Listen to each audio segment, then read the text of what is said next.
Assalamualaikum warahmatullahi wabarakatuh. Hai pemirsa Sehat TVRI di rumah, kembali lagi di program Ruang Kesehatan. Salam sehat, orang hebat, hidup sehat. Seperti biasa di program Ruang Kesehatan, kita akan membahas sejumlah topik kesehatan tertentu yang akan dikemas secara ringan dan menarik sehingga mudah dipahami para pemirsa Sehat TVRI di rumah. Untuk episode kita kali ini, di episode sebelumnya kita sudah membahas terkait stunting pada anak. Nah, apa tindak lanjutnya? Tindak lanjutnya salah satunya adalah mengetahui asupan gizi untuk anak dengan resiko stunting. Nah, pada pembahasan ini saya sudah menggandeng nih salah satu dokter spesialis dari rumah sakit, dari rumah sakit swasta di Samarinda. Beliau adalah Dr. Gina Tiara Werdianti, spesialis gizi klinik. Halo dok, assalamualaikum. Waalaikumsalam. Gimana kabarnya dokter Gina? Alhamdulillah baik. Oh baik, oke. Tadi sempat salah sebut Cila, memang berpraktek di rumah sakit nih dok? Iya di rumah sakit Siaga. Oh, oke, siap dokter. Ini kesibukannya apa nih dok dalam beberapa hari terakhir? Praktek. Oke.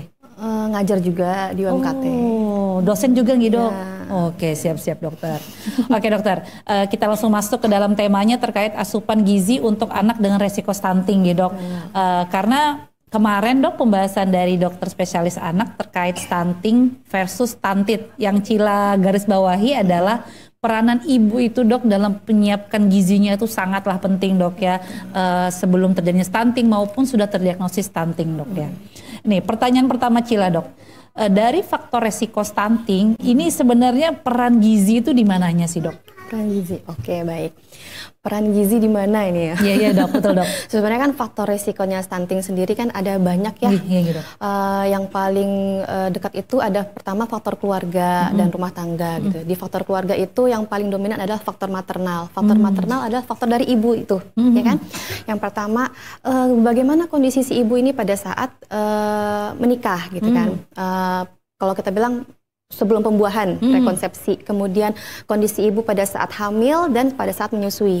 Jadi apakah gizi si ibu ini tercukupi atau tidak gitu. Jadi kalau misalkan si ibu ini mengalami malnutrisi atau gizi buruk seperti itu, bisa jadi anak yang dilahirkan pun akan mengalami kekurangan gizi nih, kekurangan gizi yang nanti sehingga perkembangan dan pertumbuhannya akan terhambat, bisa terjadi stunting, kondisi stunting itu yang pertama. Kemudian juga dari faktor keluarga itu peran untuk stimulasi tumbuh kembang anak, nah itu juga yang kurang.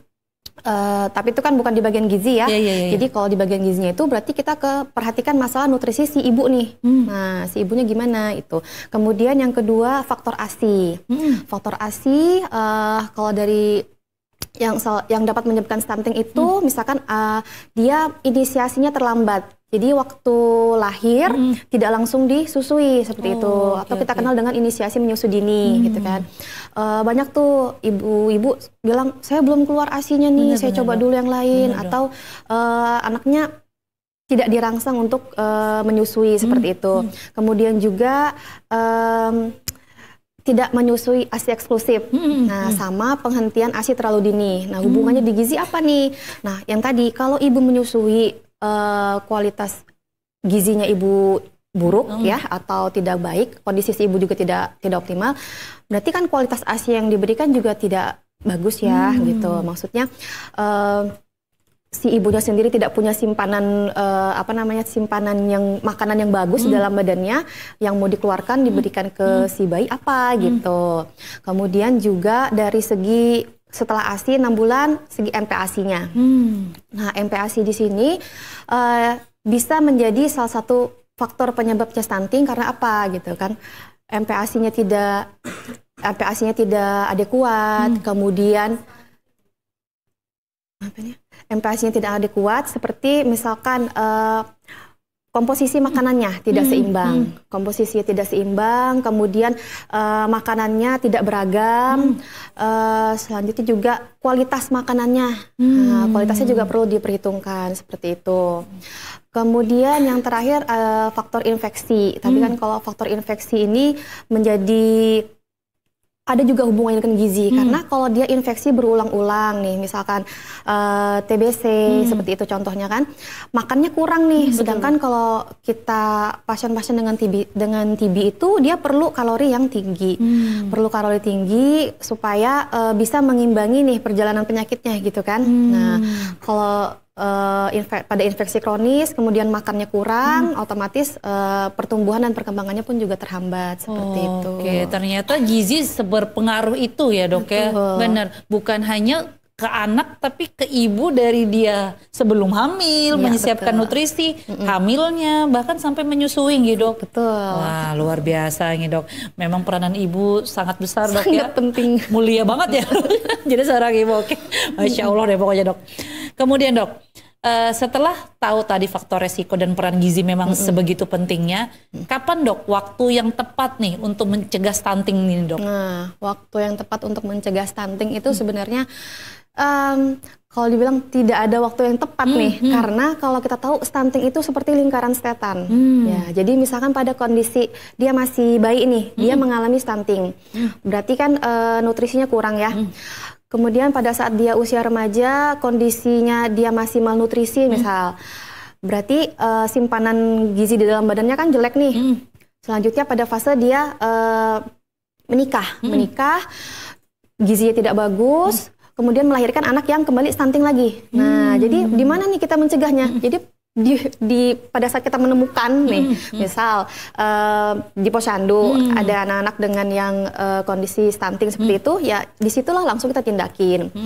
Kalau misalkan mau mencegahnya ya di setiap fase, misalkan pada bayi nih sering-sering kita mengadakan kayak seminar atau misalkan apa namanya itu memberitahukan kepada ibu, sosialisasi dok, sosialisasi benar, sosialisasi tentang MPASI yang bergizi seperti apa. Kemudian untuk remaja-remaja putri ini biasanya kan kalau remaja itu dia udah di fase yang mau kelihatan menarik nih. Oh iya betul dok. Jadi dia diet, pilih-pilih makanan, diet sembarangan lah istilahnya gitu kan, mengurangi ini, mengurangi itu tanpa tahu komposisi yang tepat seperti apa. Pada akhirnya dia bisa timbul kondisi kekurangan gizi seperti itu.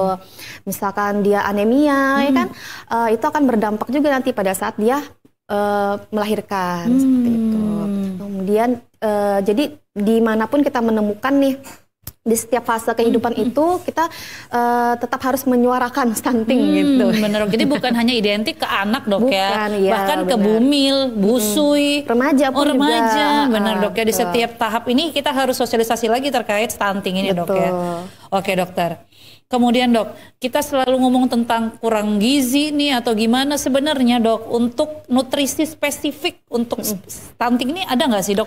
Kalau dibilang nutrisi spesifik itu sebenarnya kalau pada bayi ya, ini kita gaung-gaungkan adalah protein hewani gitu. Jadi penuhi dulu makronutriennya, salah satunya adalah protein hewani. Kemudian kalau untuk nutrisi spesifik yang lain, bukan hanya pada stunting ya, tapi memang kalau pada anak-anak itu kan mereka perlu yang namanya zat besi, kemudian zinc, yodium, vitamin D seperti itu. Jadi itu yang harus kita perhatikan pada saat pemberian MPASI juga. Karena memang biasanya orang awam nih dok ya, yang penting bubur, MPASI-nya awalnya bubur deh, bubur nasi, syukur-syukur mau makan gitu dok ya. Tapi ternyata harus didampingi juga dengan protein-protein ini tadi dok ya. Harus diperhatikan juga komposisi makanan yang diberikan itu seperti apa. Gitu. Oke siap dokter. Berarti untuk stunting ini sendiri sebenarnya bukan spesifik kekurangan si ini enggak gitu dok ya? Karena perjalanan untuk menjadi stunting itu pun lama gitu. Jadi kalau ini warning, misal kita di posyandu nih ya, ada anak yang sudah dia 3 kali nih berat badannya nggak naik nih. Itu sudah kita harus waspada. Sebenarnya dia tidak naik bulan ini datang, kemudian bulan depan itu berat badannya masih stuck, itu kan harus kita evaluasi sudah nih. Masalahnya apa nih gitu. Misalkan dia baru masuk fase MPASI nih, nggak mau makan anaknya, atau misalkan makannya banyak sih dok, cuman kok nggak naik-naik berat badannya. Nah kita cari lagi nih makanannya apa gitu kan. Nah itu kita harus warning, karena kalau dia sudah 3 kali tidak naik kan berarti sudah kondisi yang lama ya, dia kekurangan gizi. Nah itu akan berhambat kepada pertumbuhan linearnya, ketinggi badannya. nanti bisa mengarah ke kondisi stunting. Jadi memang normalnya anak dan bayi itu bertumbuh dok ya, harusnya di fase-fase itu ada penambahan tinggi badan ya dok ya, berat badan. Kita bahas tentang stunting, ketingginya berarti kalau misalnya nggak naik tadi seperti dokter bilang 3 kali berturut-turut, wah ada apa nih, ada yang salah nih, jangan denial terus, soalnya kan biasanya dok nggak apa-apa, masih dalam masa pertumbuhan gitu. Jadi itu harus diperhatikan, jangan cuma oh enggak kok masih makan kok dia, oh enggak kok anaknya aktif aja. Iya aktif memang, tapi kita lihat nih dia kekurangan gizi atau tidak gitu. Harus dievaluasi lebih lanjut gitu dok.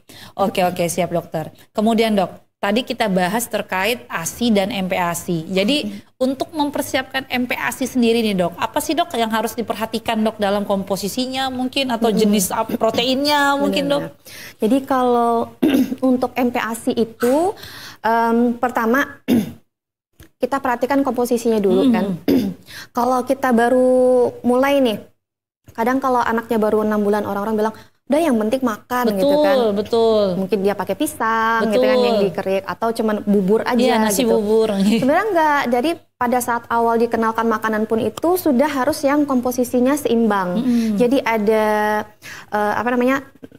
karbohidrat, protein dan lemak. Terus kita perhatikan komposisinya. Kalau pada anak-anak bayi nih ya yang di bawah 1 tahun, 2 tahun, komposisinya untuk karbohidratnya di 35%. Kemudian di kebutuhan proteinnya itu ada protein hewani sebesar 30%, protein nabatinya 10% aja gitu. Kita lebih fokus di protein hewani, kemudian lemaknya sisanya.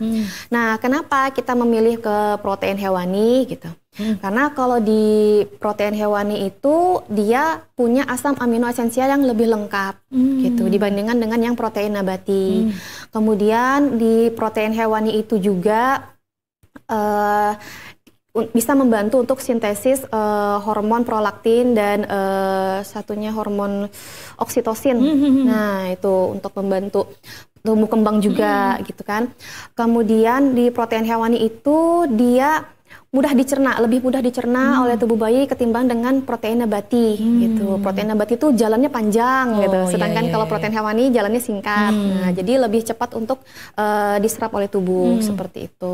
Oke dokter. Terkait protein hewani atau nabati, mungkin pemirsa CTVRI di rumah nih bingung dok, ini apa aja yang termasuk protein hewani, apa aja yang termasuk protein nabati dok? Oke, jadi kalau protein hewani itu contohnya yang dari telur, kemudian unggas, daging seperti itu, udang, ikan-ikanan itu masuk ke dalam protein hewani. Sedangkan kalau protein nabati itu yang kacang-kacangan, tahu tempe seperti itu. Bukan sayur dok ya? Bukan. Oh, protein ya. Soalnya kan kalau bilang nabati itu kayaknya identik dengan sayur-sayuran, ternyata bukan kalau dok ya? sayur kan ya kangkung, wortel, tomat seperti itu. Oke, siap dok. Berarti tadi segitu bermanfaatnya ya protein hewani, ternyata penting, jangan hanya dimakanin tadi kayak dokter bilang pisang doang, nasi bubur, ternyata itu nggak direkomendasikan ya dok ya? Jadi dari awal itu sudah harus menu lengkap, bukan cuma menu tunggal seperti itu. Karena kan kalau mama muda nih dok ya mungkin mikirnya bertahap nih, kenalin dulu nasi bubur, nanti kenalin lagi buah, kenalin satu-satu, ternyata nggak bener dok ya? Jadi langsung semuanya dikenalin gitu. Yang dibilang mengenalkan itu juga kan kita mencoba beberapa kali pemberian gitu, bukan satu, misalkan pisang nih dikasih kenalin sekali, terus besoknya kenalin buah naga gitu. Enggak, tapi memang langsung menu lengkap, dikenalin misal hari ini pakai protein hewaninya hati misal, kemudian nanti kita coba sampai 3 kali gitu kan, anaknya ternyata bisa nerima nih, oke. Next kita pakai yang proteinnya ayam, kemudian nanti selanjutnya telur seperti itu. Itu kan yang disebut tahap pengenalan nih, karena dia baru mulai. Nah itu yang dikenakan, tapi tetap dalam komposisi lengkap. Bukan satu-satu dok ya, kenalin bubur, nasi bubur dulu, kenalin langsung dok ya. Oke, siap-siap dokter. Kemudian dok, kalau dia sudah stunting nih dok, apa yang harus kita lakukan dok? Apakah harus menambahkan misalnya tadi komposisinya karbonya harus 35, apakah langsung karbonya dinaikkan jadi 60 atau gimana tuh dok? Nah, kalau misalnya kita sudah menemukan nih anak stunting gitu kan, tetap kita harus menghitung dulu nih, menghitung kebutuhan kalorinya dia berapa, seperti itu dari berat badannya, tinggi badannya. Setelah dihitung kalorinya, baru nanti kita bagi-bagi nih, dia tetap perlu karbohidrat seberapa banyak, kemudian protein seberapa banyak, dan lemaknya gitu. Kemudian lagi pemilihan makanannya yang harus kita tekankan lebih. Kalau protein, kalau memang nggak bisa ayam gitu kan, yang paling simpelnya kita dapat telur. Nah itu bisa tuh. Telur pun ada banyak pilihannya, mau telur puyuh boleh, mau telur ayam boleh, telur bebek juga boleh gitu. Kemudian juga diingatkan bahwa selain pemilihannya tadi, tetap yang lainnya juga harus ada ya, sayur, kemudian protein nabati. Diusahakan tetap harus beragam makanannya gitu, dan divariasikan setiap harinya. Karena apa?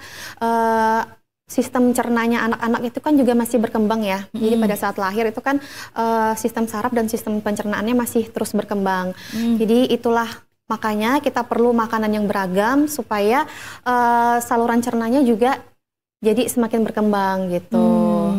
Berarti bukan dari komposisinya dok ya. Kalau dia sudah stunting otomatis ada komponen tertentu yang harus dilebihkan dan yang enggak gitu dok ya. Tetap dia seimbang. Tapi ya itu kalau kita stunting itu kan kita pasti cari tahu dulu nih kenapa sih dia kayak gitu. Yang tadi saya bilang anaknya makan kok dok gitu kan, tapi makannya makan apa? Nah itu lagi dia makan kok ayam, oke, berapa banyak? Nah itu kan untuk porsinya juga harus kita ajarkan gitu. Oke dok, terkait porsi, jadi kalau misalnya anak yang tadi baru perkenalan MPASI nih dok, porsinya itu berapa dok idealnya untuk makannya sendiri dok? Untuk makannya tetap kita siapkan seperti biasa nih ya. Kalau yang dari buku KIA itu kan udah ada ya di situ disebut biasanya kalau kita pakai ayam itu sekitar 40 gram, kemudian nasinya 30 gram, seperti kalau hitungan gramnya.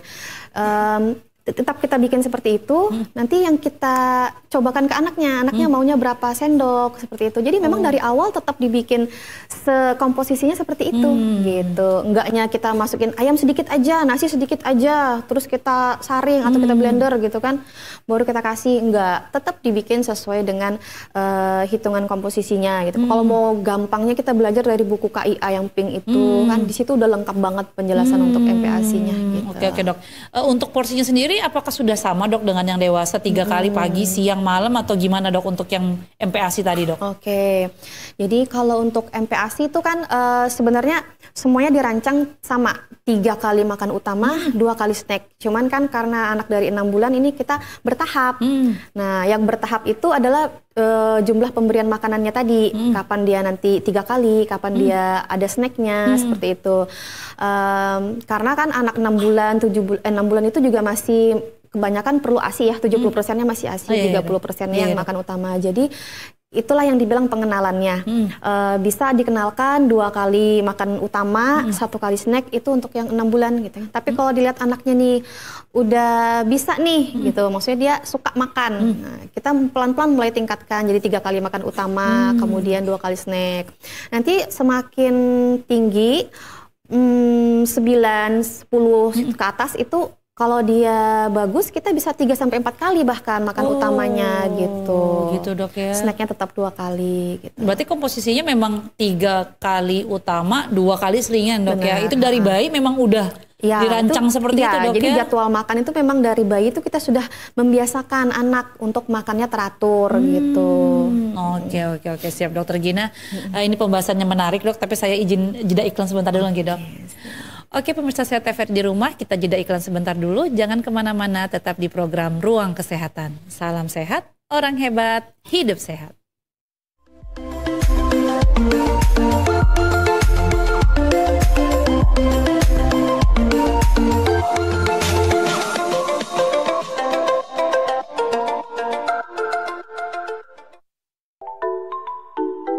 Apa itu stunting? Stunting adalah kondisi pertumbuhan yang terhambat pada anak-anak akibat kekurangan gizi kronis, biasanya dimulai sejak masa kehamilan hingga usia 2 tahun. Gejala stunting ditandai dengan pertumbuhan fisik yang terhambat pada anak, terlihat dari tinggi badan pendek, berat badan kurang, keterlambatan perkembangan motorik dan kognitif, serta daya tahan tubuh yang lemah. Penyebab stunting terjadi karena adanya praktek pengasuhan yang tidak baik, terbatasnya layanan kesehatan, terbatasnya pembelajaran dini yang berkualitas, serta kurangnya akses air bersih dan sanitasi. Cegah stunting sejak dini dengan memastikan anak makan buah dan sayur yang sehat, mencukupi asupan gizi sejak pembuahan sel telur hingga anak berusia 2 tahun, memberikan ASI eksklusif hingga bayi berumur 6 bulan, dan mengusahakan anak mendapatkan imunisasi yang lengkap.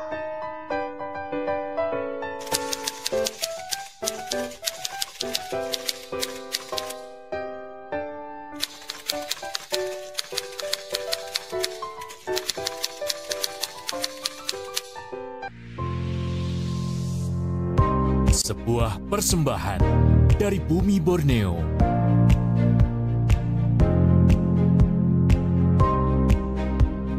Menampilkan keelokan warisan sejarah.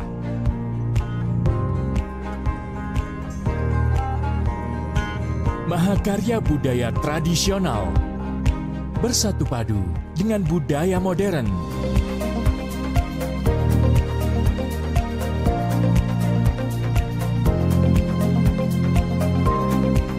Petualangan tak ternilai dalam asrinya hutan tropis Kalimantan.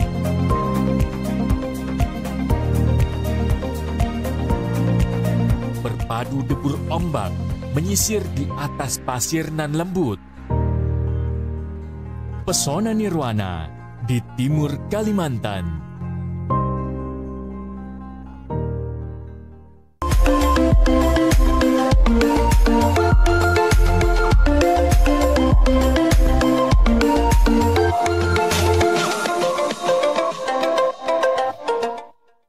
Oke pemirsa Sehat TVRI, kembali lagi di program Ruang Kesehatan. Salam sehat, orang hebat, hidup sehat. Masih bersama saya Dr. Cila dan juga narasumber kita Dr. Gina Tiara Werdianti, spesialis gizi klinik, dalam bahasan topik asupan gizi untuk anak dengan resiko stunting. Oke Dokter Gina, tadi kita udah bahas dok ya terkait persiapan MPASI, ASI eksklusif. Nih ada pertanyaan lagi nih dok. Kan tadi penjelasannya kita di bawah 2 tahun nih dok. Kalau misalnya di atas 3 tahun nih dok, untuk pemilihan makanannya sendiri dok, untuk kalau dia resiko masih bisa terkena stunting nggak sih dok kalau di atas 3 tahun? Oke, jadi kalau untuk diagnosis stunting itu untuk anak-anak di bawah usia 2 tahun ya seperti itu. Jadi kalau sudah di atas 2 tahun kita udah bukan stunting lagi diagnosanya gitu. Jadi yang bisa kita lakukan untuk anak-anak di atas 2 tahun itu adalah tinggal mengoptimalkan nutrisinya gitu. Karena yang ditakutkan dari stunting itu kan tumbuh kembangnya yang terhambat ya. Betul, nah, jadi kita tidak bisa kembali nih ke perkembangan yang sebelumnya. Jadi kita tinggal mengoptimalkan apa yang ada di depan mata kita gitu. Jadi misalkan dia kondisinya sudah gizi buruk atau gizi kurang, malnutrisi lah istilahnya gitu. Itu yang kita perbaiki gitu, yang ada di depan mata kita. Tapi kalau untuk perkembangannya itu sudah kita, itu biasa pengaruhnya di perkembangan otak ya. Nah, untuk perkembangan otak yang sudah tertinggal itu kita nggak bisa perbaiki, kita kejar apa yang ada di depan mata kita aja gitu. Jadi memang yang harus dioptimalkan di bawah 2 tahun bawah tadi, 2 tahun tadi ya. itu yang harus pokoknya gencar-gencarnya di bawah 2 tahun, makanya di 1000 hari pertama kehidupan itu dok. Betul. Ya. Oke siap dokter. Kemudian dok, ini tadi ada titipan pertanyaan juga. Jujur anak-anak ini susah banget ya dok ya untuk dikenalkan makanan segala macam. Misalnya nih dok yang sosis, nugget, atau mungkin makanan-makanan instan lain itu dok. Apakah itu dianjurkan dok? Sebenarnya kalau ini untuk bahasan anak di atas 2 tahun apa di bawah 2 tahun? Di bawah dok, di bawah 2 tahun tadi dok. Di bawah 2 tahun penggunaan sosis, nugget, atau kita sebut ultra processed food ya. Oke dok. Sebenarnya tidak dianjurkan. Oke. Gitu. Kalau memang kepepet sekali nih, nggak tahu mau bikin apa, lebih baik pilih makanan yang sudah difortifikasi. Nah gitu. Jadi memang ada kan makanan-makanan bayi yang sudah terfortifikasi. Oh, itu yang justru instan, boleh. dok, ya? Yang benar. instan. Kita lebih nyebutnya makanan fortifikasi. Jadi kalau memang kita ragu nih, saya bisa nggak sih ngasih anak saya ini menu lengkap seperti itu. Kita nggak yakin dengan makanan yang kita kasih ke anak kita. Boleh pilihnya yang dibantu dengan makanan fortifikasi, ya. Tapi tidak dengan makanan ultra processed food. Nah, gitu. Kecuali kalau si ibu ini bisa bikin Nah, kan udah sekarang udah banyak ya di mana-mana yang kayak kita nugget homemade gitu kan. Sosis pun juga sudah ada kan yang homemade gitu. Nah, kalau memang si ibu bisa mengolah, justru lebih bagus lagi karena di situ protein hewani bisa kita padatkan gitu kan. Bisa double prohe, triple prohe gitu kan, pakai telur, kemudian ayam, mau dicampur sama hati seperti itu, atau juga bisa ditambah dengan nabati, pakai tahu tempe untuk dibikin jadi nugget kan. Jadi itu lebih padat ya nutrisinya di dalam situ, lebih tinggi kalori seperti itu. Oke, siap dok. Tadi sebenarnya perbedaannya apa dok? Ultra processing food dengan fortifikasi. Itu dua hal yang berbeda dok ya? Dua hal yang berbeda. Oh, Cila taunya sama-sama instan sih dok. Jadi padahal beda dok ya? Itu dari apanya dok prosesnya? Kalau yang ultra processed food kan yang kayak nugget, sosis tadi kan itu makanan olahan yang dari pabrikan ya.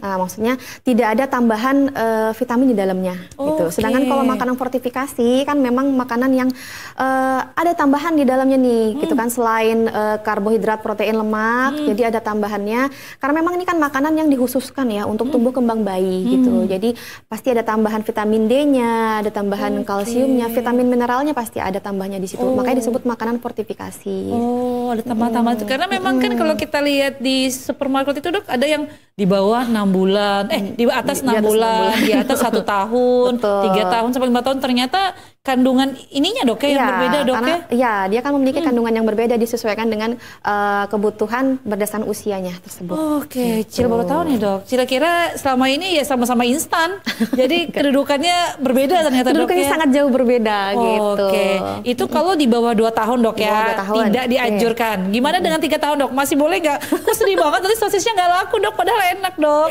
Ya itu tadi sebenarnya kenapa harus membiasakan anak untuk makan seperti itu gitu. Kalau memang kita bisa makanan rumahan, kenapa harus menggunakan makanan ultra processed food ya kan gitu. Ada banyak ada banyak pilihan. Anak itu kalau memang dari awal kita ajarkan dengan makanan-makanan rumahan seperti itu. Makanya untuk MPASI itu pun dianjurkan sebenarnya menggunakan makanan rumahan. Misal kita di rumah masak sayur bening, ya itu juga yang dikasih ke anak gitu kan, cuma tanpa gula garam nih kalau untuk yang di bawah 1 tahun gitu kan.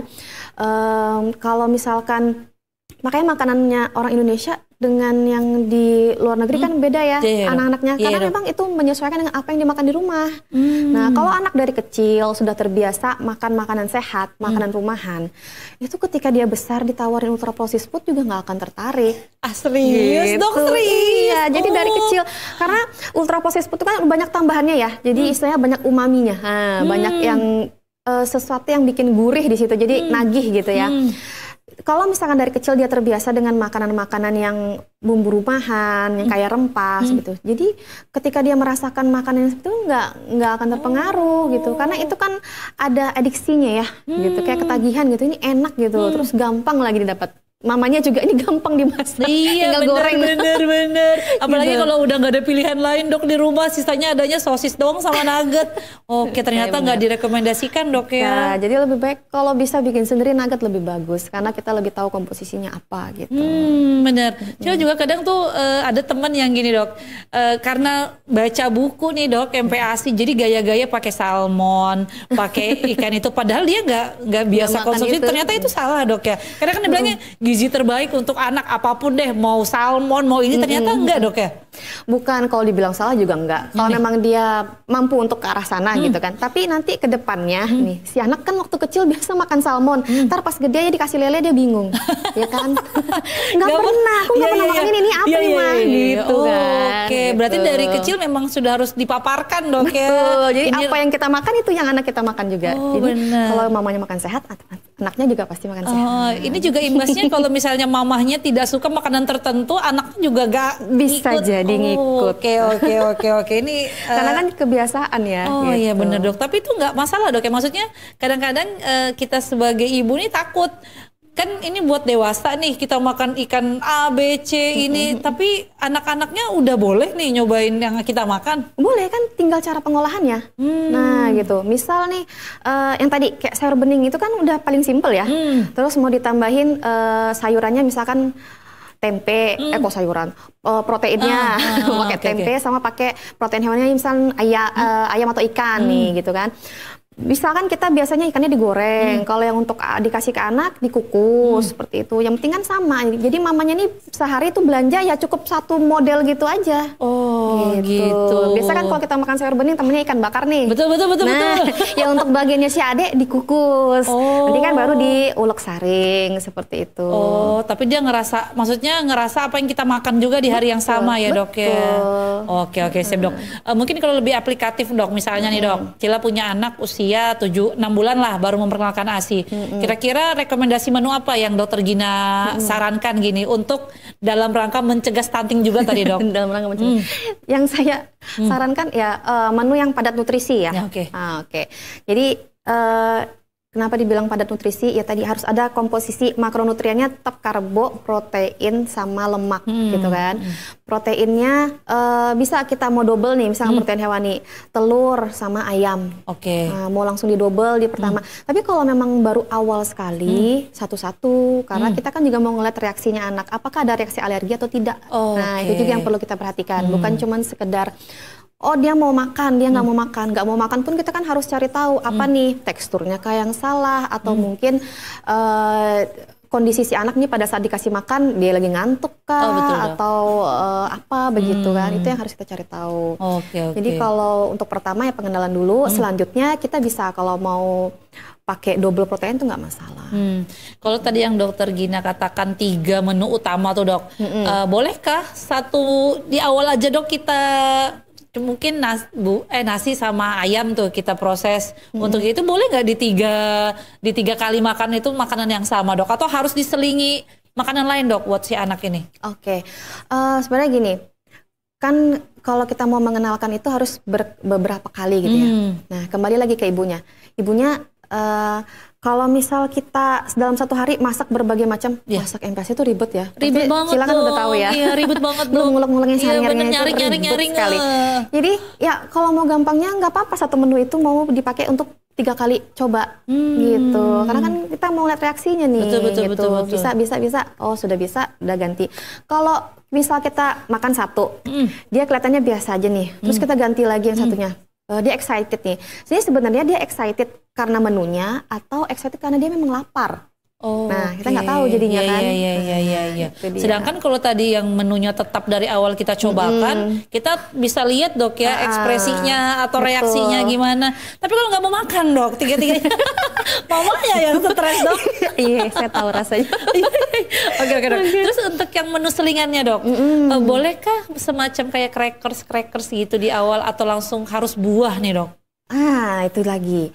Nggak mesti buah sih. Kalau mau buah, banyak ya sekarang tuh resep-resep MPASI sekarang jauh lebih gampang untuk diakses ya. Kalau dulu kan kita kayak buta nih mau masak apa nih, tahu-taunya beli yang vertifikasi aja gitu kan. Nah kalau sekarang misal kita kayak bikin barongko, pisang, pakai santan, pakai telur, berarti kan itu ada lemaknya, ada karbonya, ada proteinnya. Jadi walaupun itu snack, tapi itu tetap pada kaya nutrisi untuk anak kita. Gitu. Jadi kalau lagi sibuk-sibuk banget mau buah aja nih, pisang dikerok atau alpukat dikerok atau buah naga, nggak masalah. Kalau mau lebih padat gizi lagi ya boleh diolah gitu.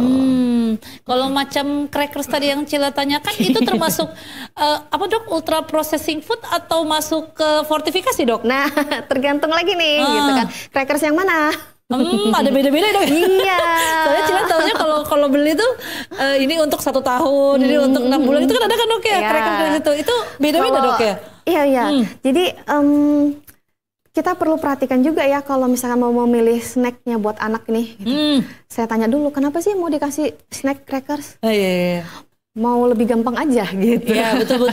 Atau malah ngerok buah dok. Simple loh ngerok buah. Kupas tuh kulit pisang tinggal dikerok-kerok gini jadi gitu. Ketimbang crackers kesualayan dulu. Iya. Biasanya nyetok duluan dok. Sebelum anak MPASI udah nyetok di lemari dok, banyak dok. Itu gimana ya sebenarnya?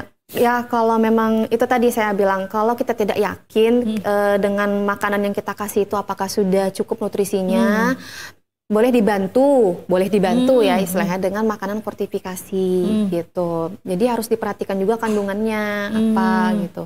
Kalau yang memang untuk olahan bayi kan pastilah sudah ada tambahannya yang untuk kepentingannya bayi ya. Jangan nanti dikasihnya crackers yang lain nih yang sebenarnya untuk anak-anak yang lebih besar seperti itu. Iya. Harus yang sesuai takar usia dok ya. Iya betul. Oke siap. Sebenarnya juga selain buah, selain crackers, kadang kalau nggak mau ribet cukup aja dengan 3 utama boleh nggak sih dok? Nah cukup dengan 3 utama. Sebenarnya gini, kan semakin anak gede itu kebutuhan energinya semakin meningkat ya. Nah, kita lihat dulu nih, kalau dengan kita kan mau membiasakan dia dengan jadwal makan yang teratur ya. Kalau dengan tiga aja nih, itu kan jarak dari pagi ke siang ke malam itu kan lama ya. Ada jeda waktu yang perutnya kosong gitu. Nanti misalkan dia terbiasa itu sampai ke besar, terus jam makannya kan juga jadi tidak bagus ya. Memang kita sebaiknya itu dalam 1 hari 3 kali makan utama dan 2 kali snack, supaya perut ini tidak benar-benar dalam keadaan kosong gitu. Karena kalau kosong sekali, nanti di jam makan berikutnya cenderung kayak kelaparan banget. Nah, jadinya nggak bisa jadinya lapar mata istilahnya, semua mau dimakan seperti itu. Jadi memang sebaiknya diselingi sama dua waktu tadi.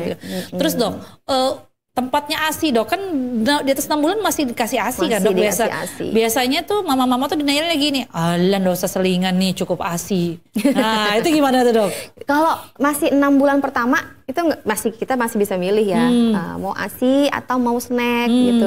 Dilihat anaknya dulu nih, anaknya ready nggak dia buat makan gitu kan. Anak bayi masih mut-mutan ya? Ya betul, 6 bulan gitu. Nanti kan seiring berjalannya waktu, usianya dia juga makin tinggi. Nah di situ kan kebutuhan dia tentang ASI juga kan semakin berkurang gitu. Pun dia minta ASI terus, itu kebutuhan gizinya ASI juga sudah nggak bisa lagi nutupin kebutuhan energi dia. Jadi memang harus ditambah dengan snack. Jadi patokannya kalau 6 bulan itu masih penyesuaian. Nah, jadi tinggal mamanya aja nih yang mengatur nih seperti apa. Kalau mau membiasakan, namanya juga pengenalan ya di 6 bulan. Tapi yang selanjutnya itu sudah harus 3 kali utama, 2 kali snack. Karena ini juga yang perlu ditekankan bahwa pemirsa CTV di rumah kadang-kadang mungkin ada yang berpikir dok bahwa cukup ASI sampai 2 tahun, 3 tahun. Karena di praktek umum Cila dok, itu bawa anak umur 3 tahun Cila tanya, ini makannya gimana Bu? Karena memang kurus banget waktu itu dok. Ternyata masih ASI dong dok. Terus makannya gimana Bu? Ya kalau pengen aja, kalau enggak ya udah diasiin. Ternyata nggak cukup lagi dok ya? Udah nggak cukup. Jadi anak usia 6 bulan pun itu juga kebutuhan ASInya cuma 70% ya di 6 bulan. Kemudian semakin bertambah usianya juga akan semakin berkurang seperti itu kebutuhan ASInya. Jadi memang harus ditambah dengan makanan gitu. Oke siap dok. Tadi terkait anak, ini bisa dibahas sedikit nggak dok? Rekomendasi dokter Gina terkait nutrisi ibu hamil dan ibu menyusui dok. Apakah memang benar seperti yang beredar di masyarakat harus 2 porsi dok? 2 kali porsi karena ada anaknya nih lagi dikandung nih. Apakah memang benar seperti itu atau gimana dok? Nah, jadi kalau untuk ibu hamil dan ibu menyusui itu memang ada tambahan kalori ya gitu. Ibu hamil pun itu dia tambahan kalorinya baru mulai di trimester kedua. Trimester kedua dan ketiga. Sedangkan trimester pertama itu tidak ada tambahan kalori gitu. Jadi kalau masih trimester pertama terus sudah makannya banyak, dibilang bawaan bayi. Itu emang yang mamanya aja yang demen ya. Jadi kalau di trimester pertama itu memang belum ada tambahan kalori. Jadi makan seperti biasa, tetap makan 3 kali sehari sama snack seperti itu. Kalau nanti di trimester 2 baru ada tambahan. Tambahannya pun nggak banyak. Jadi tambah 200 kalori itu gimana cara nambahnya? Pakai cukup nambah 1 lauk. Oh alah, bukan 1 porsi dok ya? Bukan 1 porsi, jadi bukan jadi 2 porsi, tapi lauknya yang ditambah. Misal di jam makan siang mau ditambah ikannya jadi 2 porsi atau ayam 2 porsi, seperti itu. Bukan 2 piring dok ya? Jadi kalau mau nambah pun kita lihat apa nih yang ditambah. Lebih utama tambah ke protein, itu lebih mengenyangkan ketimbang nambahnya ke karbo gitu. Berarti memang sebenarnya tergantung lagi dok ya. Kalau kondisi memang wajar tapi dok ya lapar di saat hamil trimester 2 sama nyusui itu memang hal yang wajar kan dok? Wajar banget. Oke siap dokter Gina. Oke dok, pembahasannya menarik. Kita jeda iklan sebentar dulu dok ya. Oke, pemirsa Sehat TVRI di rumah, kita jeda iklan sebentar dulu. Jangan kemana-mana, tetap di program Ruang Kesehatan. Salam sehat, orang hebat, hidup sehat.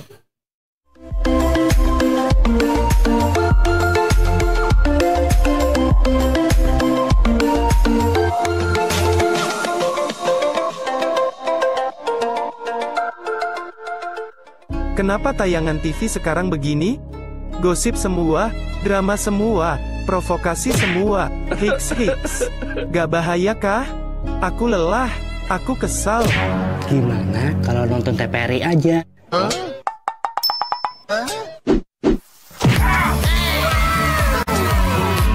Tayangan di TVRI itu menjunjung tinggi moral bangsa loh. Wah, bagus ini. Kami berkarya untuk kebanggaan nusa dan bangsa. Oh begitu ya? Indonesia yang berbudaya dan juga Indonesia yang berakhlak. Nah, ini baru mantap. Gak pakai provokasi, dramatisasi, apalagi gosipisasi. Sip banget tuh. TVRI, media kebanggaan kami.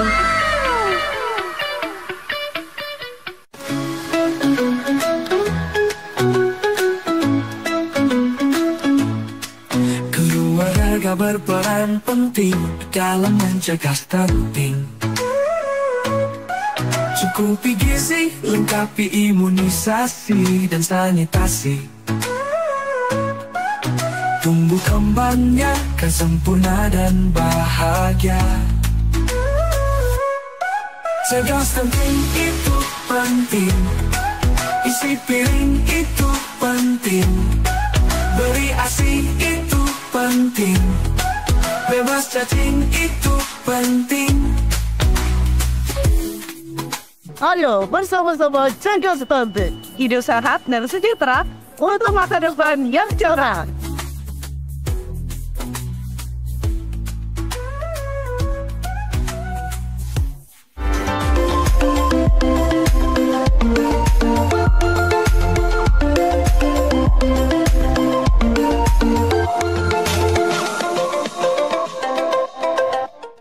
Oke, pemirsa Sehat TVRI di rumah, kembali lagi di program Ruang Kesehatan. Salam sehat, orang hebat, hidup sehat.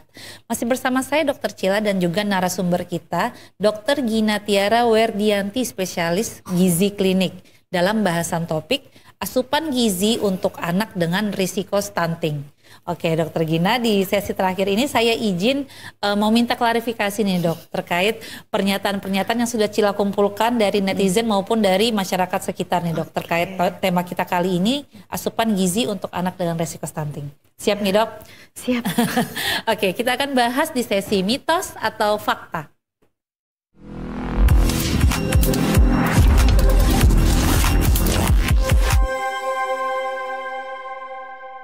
Dokter, di sini Cila udah nyiapin ada papan fakta dan fakta mitos. Nanti untuk setiap pernyataan yang Cila ajukan, dokter acungkan mitos atau fakta dan alasannya gitu dok. Oke. Pernyataan pertama dok. Anak dengan resiko stunting membutuhkan lebih banyak vitamin D. Mitos atau fakta dok? Mitos atau fakta? Mitos. Mitos, oke. Kenapa tuh dok? Kenapa? Sebenarnya tidak, kita harus pemberian vitamin D itu kan melihat kondisi dasarnya lagi seperti apa gitu. Kalau pada anak-anak memang dia perlu vitamin D gitu. Jadi kalau pada kondisi stunting dia perlu vitamin yang lebih tinggi lagi, enggak, kita lihat lagi kondisi dia seperti apa gitu. Tergantung kurangnya apa gitu dok ya. Mungkin aja vitamin B, vitamin E, belum tentu gitu dok. Berarti lihat lagi kondisi. Kembali lagi ke kondisi anak nih dok. Iya betul. Oke, karena banyak dok yang beredar dok. Kalau didiagnosis stunting, tiba-tiba langsung mau beli vitamin D gitu dok. Terus belum tentu, tapi dok. Makannya nggak dibenerin. Berharapnya ke vitamin dok ya. Iya, Oke, berarti mitos dok ya. Oke dokter, selanjutnya dok. Susu adalah asupan wajib bagi anak dengan risiko stunting. Mitos atau fakta dok? Susu adalah Mitos lagi dok. Kenapa tuh dok? Jadi kalau dibilang asupan wajib ya protein hewani. Bukan susu dok bukan ya. Susu, Oke. Gitu. Susunya juga susu apa? Nah itu dia. Ini kalau susu formula disaranin nggak dok untuk pemenuhan kebutuhan stunting ini dok? Nah jadi kita lihat nih dari makannya seperti apa. Kan kalau pada awal itu kan kita mengejar ya. Betul dok. Kalau memang dia tidak cukup dengan makanan utama, nasi dan protein segala macam, bisa ditambah dengan susu formula gitu. Jadi itu mitos atau fakta? Oh ya, bisa dua-duanya juga nggak apa-apa dok. Oke. Karena dilihat lagi kebutuhan si anak. Pokoknya kembali lagi semuanya ke anaknya seperti apa. Oh, tapi memang yang utama kalau dari pernyataan ini harusnya protein hewani dok ya, bukan susu. Karena takutnya kan banyak masyarakat awam yang berpikir bahwa susu ini ya yang paling membantu dok untuk menaikkan berat badan, untuk menjaga stunting terutama dok. Ternyata nggak benar dok ya. Oke, siap protein dokter. hewani jawabannya. Oke, siap dokter. Selanjutnya dok, tidak makan dengan gizi seimbang beresiko stunting. Oh, tidak makan makanan dengan gizi yang seimbang akan beresiko stunting. Mitos atau fakta dok? Beresiko stunting. Ini anak ya? Iya anak dok. Fakta. Oke dok. Gitu kan. Jadi kalau makannya tidak seimbang nih, gitu kan. Terus berdampak kepada tumbuh kembangnya. Yang tadi MPASI tidak adekuat. Oh iya benar-benar. Kualitas MPASI-nya seperti apa.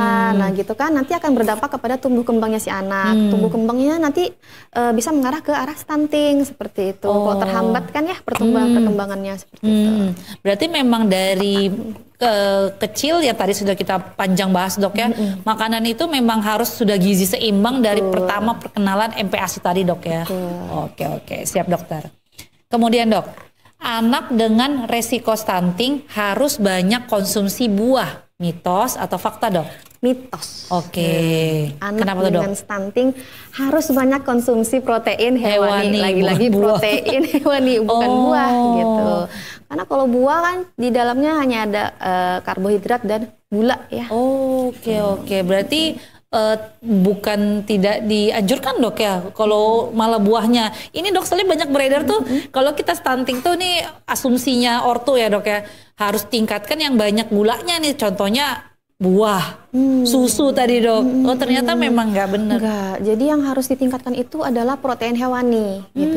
Mudah-mudahan habis nonton ini jadi terbuka ya cakrawala pikiran MPASI dok ya. Paling gampang tuh telur. Oke dok, telur dok ya biar nggak hebring-hebring mau beli-beli ikan jenis mau salmon mau apa yang penting telur. Oh ya telur. Paling gampang dicari. Oke siap dokter. Selanjutnya dok. Pemberian vitamin tambahan wajib untuk anak dengan resiko stunting. Mitos atau fakta dok? Bisa mitos, bisa fakta. Oke. Kenapa tuh dok? Kalau dibilang wajib, enggak. Jadi kita lihat lagi nih, yang tadi saya bilang, untuk pemenuhan nutrisinya dia nih bagaimana gitu, ada kendalanya di mana gitu. Kalau memang dari makannya susah, yang tadi bisa kita bantu dengan suplementasi mikronutrien tambahan gitu kan untuk melengkapi kebutuhannya si anak nih. Jadi boleh. Cuman kalau dibilang wajib, ya kita lihat lagi kan dari kondisinya seperti apa. Mungkin ini maksudnya juga vitamin penambah nafsu makan dok. Itu kan kemarin kalau bahasan di anak nggak ada tuh dok, tapi memang kalau untuk tadi yang vitamin mikronutrien dok ya, itu memang bagus untuk justru kita perlu perhatikan nih untuk pemberian tambahan apa namanya suplementasi mikronutrien. Jadi kayak penambahan zat besi, vitamin D, kemudian probiotik seperti itu. Itu kan dilihat lagi kondisinya si anak nih, masalahnya dia tuh di mana gitu. Oke, itu dari anak juga dapat zat besi segala macamnya dok ya. Betul. Oke. Berarti nggak wajib juga dok ya, harus kembali lagi ke kondisi anaknya dok ya, butuhnya yang kalau mana. Makannya ternyata si ibu nih bisa nih menyiapkan nih makanannya yang seimbang, kemudian si anak juga mau makan seperti itu, ya udah nggak perlu tambahan yang lain gitu, dari makanan utama aja kita kejar gitu. Oke siap, berarti ya udahlah fokus ke makanannya dulu deh. Susu, buah sama yang vitamin ini nanti dulu deh, yang penting makanannya dulu dibiasain dok ya. Lihat dulu gimana, karena kan ada banyak permasalahan di balik stunting ini ya. Oke siap dokter. Selanjutnya dok, konsumsi rutin tablet tambah darah dapat mencegah stunting. Mitos atau fakta dok? Tablet tambah darah ini tablet FE, tablet zat besi. Iya, zat besi dapat dok. mencegah stunting. Kalau mencegah, Mitos. Mitos ya? Ya, kenapa tuh dok? Karena yang perlu ya untuk stunting ini kan pertumbuhan linear ya, pertumbuhan ke atas. Bukan cuma zat besi kan ya. Jadi ada banyak-banyak yang lain juga gitu. Memang bisa jadi fakta dong ya. Iya, kalau dia kekurangan anemia lah istilahnya, itu kan berarti dia ada penyakit nih, tidak teratasi dengan baik. Nah itu nanti bisa mengarah ke stunting nih. Tapi kan bukan sesuatu yang wajib ya. Kan penyebab dia anemia kan apa gitu, itu yang harus kita cari tahu. Bukan dia wajib konsumsi tambah darah nih supaya nggak stunting, bukan. Tapi jika dia sudah memang terdiagnosis anemia, memang wajib diberikan tablet tambah darah tadi dok ya, untuk mencegah ke arah stunting ujung-ujungnya. Oke, siap dokter. Selanjutnya dok, anak dengan penyakit bawaan akan mengalami stunting, mitos atau fakta dok? Akan mengalami stunting. Anak dengan penyakit bawaan. Mungkin kayak jantung bawaan atau... Iya, bisa mitos, bisa fakta. Kenapa dok itu mitos faktanya dok? Kalau dengan penyakit bawaan itu kan biasanya dia lahirnya kondisinya ada yang BBLR seperti itu ya.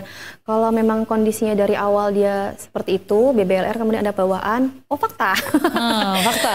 Dia bisa menghambat tumbuh kembangnya ya. Itu dia. Karena kan misalnya kayak penyakit jantung itu kan kita tidak bisa jantungnya dia tuh tidak kuat gitu. Misalkan kita kasih makanan yang banyak atau stimulasi, kan salah satu untuk tumbuh kembang itu kan juga harus anak distimulasi ya. Tapi anak dengan kelainan bawaan itu untuk stimulasi kan juga terbatas, nggak bisa berlebihan. Kemudian dari makannya juga nih, mungkin anak yang biasa dia makan banyak nih, tapi kalau anak dengan yang tadi misalkan punya jantung, dia makan banyak bisa sesak seperti itu. Jadi kita harus mengatur lagi pemberian makannya, harus yang minim cairan seperti itu, yang padat nutrisi. Nah itu nantinya kalau kita tidak tepat menanganinya bisa akan terjadi stunting. Justru karena ada penyakit bawaan ini kita terbatas dok ya, mau kasih intervensi takutnya ini kebanyakan, takutnya ini. Benar. Jadi itu yang harus kita cari tahu nih, gimana caranya supaya anak ini tetap bisa dapat kebutuhan gizi yang optimal dengan kondisinya dia seperti itu. PR-nya lebih susah sekedar untuk mencegah untuk mengatasi stuntingnya dok ya, karena ada penyakit tadi itu yang menyertai.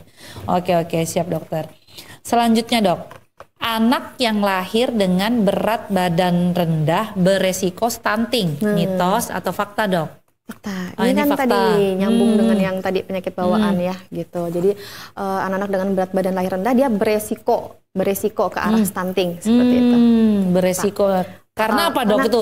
Kalau dia berat badan lahir rendah itu kan biasanya berarti dari pemenuhan nutrisi pada saat hamilnya tidak tercukupi ya gitu. Jadi mungkin nutrisinya si ibu kurang sehingga si berat badan anak ini nggak bisa catch up gitu kan. Nah itu akhirnya pada saat keluar kita harus mengejar nih untuk memperbaiki nutrisinya si anak gitu. Karena kan berarti dia nggak dapat banyak dari ibunya nih pada saat masih di dalam. Jadi ketika di luar kita harus kejar untuk supaya dia bisa mencapai di berat badan optimal, bisa mengejar tumbuh kembangnya yang bagus gitu. Berarti memang PR-nya juga banyak dok ya, kalau yang berat badan rendah ini jadi lebih beresiko juga nanti ujungnya stunting kalau kita tidak bisa tangani dengan tepat PR tadi dok ya. Makanya tadi saya bilang ada tadi pertanyaan kan kapan kita nih bisa mencegah stunting? Itu nggak bisa karena itu lingkaran setan. Jadi dimanapun kita menemukan, misalnya kita lihat nih orang konsultasi mau nikah nih, kita lihat nih dia kayak gimana sih, tampilannya kayak kurang gizi nih, coba dianamnesa lagi gitu. Kalau memang dia ada permasalahan gizi, berarti harus diperbaiki saat itu sebelum dia hamil. Kondisi gizinya tuh dia harus bagus dulu, status gizinya dia gitu, supaya dia bisa punya janin yang sehat, bayi yang lahir sehat. Bayi yang lahirnya cukup berat badan dok ya, berat badannya. Oke, siap dokter. Selanjutnya dok, susah makan menyebabkan anak beresiko stunting, mitos atau fakta dok? Susah makan, bisa mitos, bisa fakta. Oke dok. Kenapa? Gitu. Susah makan ini kan kita perlu cari tahu lagi apa penyebabnya gitu. Yang tadi menunya mungkin dia nggak suka, teksturnya dia nggak suka. Kita harus menyiasati caranya dia makan supaya dia nggak jatuh ke stunting gitu. Cara menyiasatinya berarti bikin cemilan-cemilan snack tadi. Kalau snacknya cuman kita kasih buah, buah kan cuman karbo. Nah, kalau kita mau meningkatkan energinya si anak gitu kan, berarti buah itu kita olah dengan yang lain gitu. Misalkan tadi saya bilang kayak bikin barongko, itu kan ada santannya, ada proteinnya gitu. Jadi kan kalorinya naik nih. Mungkin si anak juga lebih suka karena ada rasa-rasa manisnya gitu. Bener-bener, kalau untuk pengolahan seperti itu. Gitu. Kalau ote-ote masuk nggak dok? Kan, soalnya ada juga anak tertentu kan yang nggak suka manis, sukanya yang gurih-gurih asin gitu. Tapi tergantung lagi ote-ote apa nih dok? Iya, ote-ote gimana lagi? Oke, siap dokter Gina. Oke dok, ini karena mohon maaf terbatas waktu dok. Saya cukupkan untuk sesi mitos faktanya. Ini mungkin dok untuk pemirsa Sehat TVRI di rumah jika ingin berkonsultasi lebih lanjut bukan hanya tentang anak stunting dok ya, mungkin aja untuk meal plan dia diet atau untuk persiapan tadi nutrisi sebelum hamil atau menyusui bisa berkonsultasi ke dokter Gina di mana aja nih dok? Saya ada di Rumah Sakit Siaga Senin Rabu Jumat, kemudian ada di Apotek Rizafah Medika dan di Apotek Almirah. Oh, oke dok, berarti 3 tempat dok ya? Iya, 3 tempat. Oke, siap dokter. Kemudian dok, saya memberikan kesempatan kepada dokter Gina untuk memberikan closing statement dok terkait tema kita kali ini, asupan gizi untuk anak dengan resiko stunting. Silahkan dok. Oke, jadi untuk kita nih ya, para mami, kemudian juga untuk semua lapisan masyarakat, stunting ini kan di Indonesia udah jadi masalah yang nasional ya, masalah yang memang harus kita tuntaskan untuk mencapai generasi emas. Jadi simple aja gitu untuk stunting ini. Perhatikan dulu makanan anak kita seperti apa, kemudian penuhi kebutuhan gizi seimbangnya, stimulasi si anak dengan baik agar tumbuh kembangnya juga tercapai dengan baik gitu. Dan perhatikan yang paling utama adalah gunakan sumber protein hewani pada setiap makanannya si kecil gitu, pada saat memulai MPASI. Oke, siap. Terima kasih nih Dokter Dina sudah meluangkan waktunya datang ke TVRI nih dok. Oke, pemirsa Sehat TVRI di rumah, pesan sehat Dokter Cila kali ini adalah kenali jenis makanan untuk mencegah dan mengatasi stunting. Konsultasi ke ahli gizi atau spesialis gizi klinik untuk penyusunan diet spesifik yang menyesuaikan dengan kondisi anak. Oke, terima kasih atas perhatiannya. Jangan lupa terus saksikan program Ruang Kesehatan di channel TV kebanggaan kita TVRI. Terima kasih. Salam hebat, orang sehat, hidup hebat. Assalamualaikum warahmatullahi wabarakatuh.